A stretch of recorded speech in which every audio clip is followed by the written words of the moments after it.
Good afternoon. Papunta tayo ngayon sa Lady Driven Club na car meet. So kahit maulan, let's go. So nakarating na tayo sa SM City Tarlac. Papunta tayo sa roof deck. Napaka Fast and the Furious nung vibes nung paakyat dito. Napakaganda. Sigurado mag-e-enjoy yung mga naka-manual na auto. Right, so nakapasok na tayo dito sa roof deck ng, again, Lady Driven Club na car meet. So, napaka-solid nila kasi mga taga Batangas pa pala itong mga to.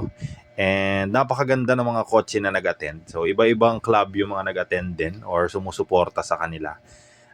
Napakaganda ng vibes ng community. Napakabait ng mga Lady-Driven Club. And nakausap ko yung president nila. Napaka-simple lang. Talagang hilig lang mag-auto and sinusuportahan nila yung isa't isa. So, suportahan din natin sila. Iisa lang naman yung mga hilig natin, mga kotse. So, dito ang attendance, iba-iba.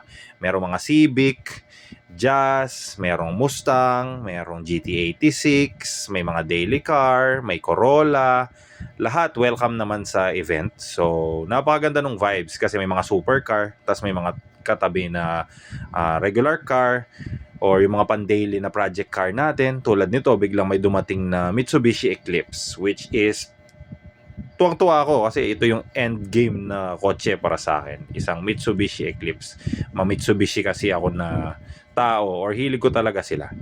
And yan, lately, natuwa tayo sa mga two-door na mga parang pang off-road. Kaya nang dumating tong Lady Driven Club na jeepney, napakaganda.